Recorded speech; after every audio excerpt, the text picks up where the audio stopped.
বেশিরভাগ কোহলি এবং রোহিতের সাপোর্টাররা চেয়েছিল যে ভারতীয় যুব দল যে ইংল্যান্ড ট্যুরে গেছে তারা প্রথম ম্যাচেই মুখ থুবড়ে পড়ুক এবং বিরাট কোহলি এবং রোহিত শর্মার যে না থাকার চাহিদাটা সেটা যেন তাদের বারবার মনে হয়।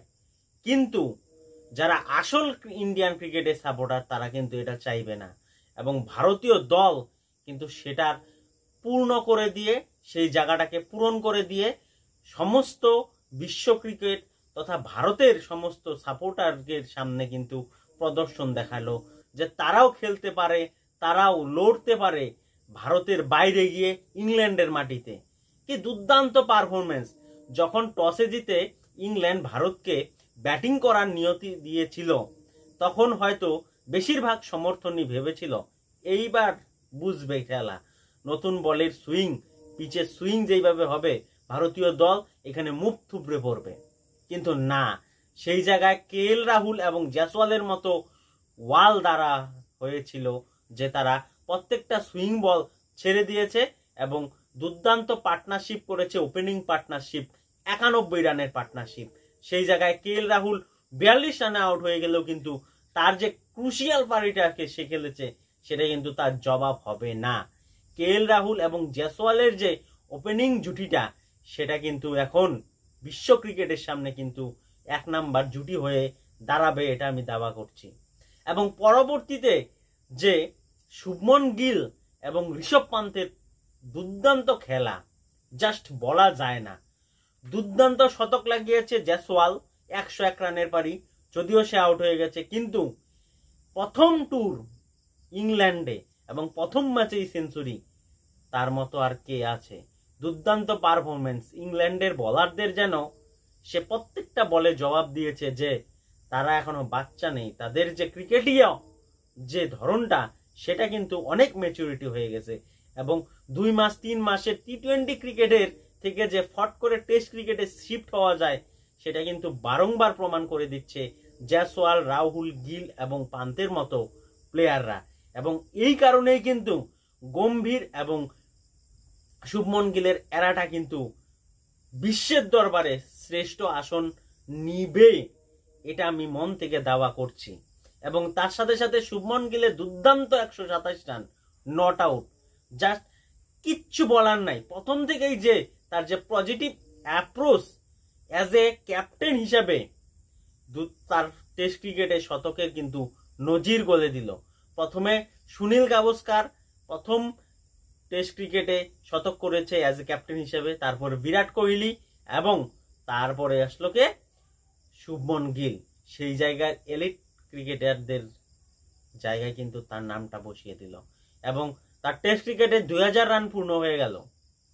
জাস্ট কয়দিন আগের কথা শুভমন গিল টেস্ট ক্রিকেটে পদার্পণ করেছিল, কিন্তু সঙ্গে সঙ্গে সে 2000 রানও করে দিল।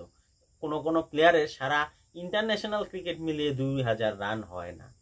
তার সাথে সাথে ঋষভ পান্তের যে খেলা জাস্ট মন ছুঁয়ে গেল। এই ঋষভ পান্তকে আমরা খুব কমই দেখেছি যে ঋষভ পান্ত উল্টাপাল্টা মার খেলে অভ্যস্ত ছিল এবং সেই মারগুলো শুধু ঋষভ পান্তই কিন্তু পারে। সেই ঋষভ পান্ত আজকে ধরে ধরে খেলেছে, পুরো টিমটাকে ম্যাচিউর মনে হয়েছে এবং এই ক্রিকেট দল আমার মনে হচ্ছে ইংল্যান্ডকে টেক্কা দিয়ে আসবে। খেলার ফলাফল কি হবে সেটা জানি না, কিন্তু তারা যে যেইভাবে লড়তেছে আমার মন থেকে হ্যাটস অফ।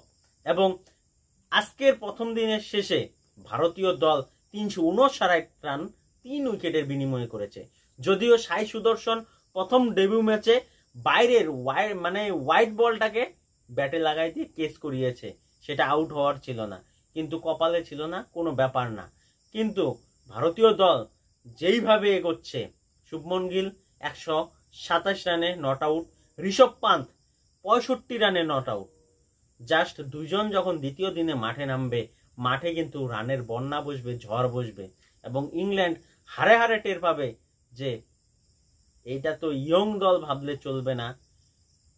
বিরাট কোহলি এবং রোহিত শর্মা না থাক টিমের মধ্যে, কিন্তু ইয়ং দল যে তাদের খেলাটা ঠিক খেলে যাচ্ছে সেটা কিন্তু প্রথম দিনেই তারা বুঝে গেছে। এবং দর্শকও কিন্তু গ্যালারির মধ্যে প্রচুর পরিমাণে দর্শক এসেছে।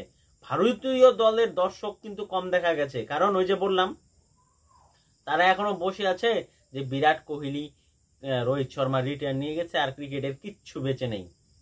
এখনো ক্রিকেটে অনেক কিছু বেঁচে আছে। যারা গাভাস্কারের জেনারেশনে ছিল তারা ভেবেছিল যে ইন্ডিয়ান ক্রিকেট তারা চলে গেলে আর কিচ্ছু নেই।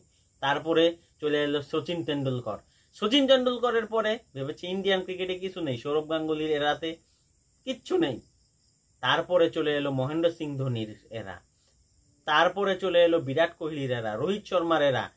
প্রত্যেকটা এরাতে কিন্তু ডেভেলপ হয়ে গেছে ভারতীয় ক্রিকেট, এবং গৌতম গম্ভীর এবং শুভম গিলের যে এরাটা সেটা কিন্তু আরো ডেভেলপ হবে, এটা কিন্তু মানতে হবে।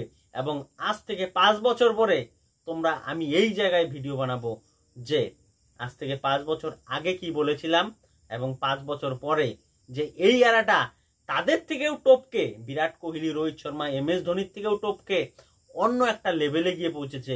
সেটা কিন্তু 5 বছর পরে আমি অবশ্যই ভিডিও বানিয়ে বলবো এবং তোমরা সেটা মনে রাখবে।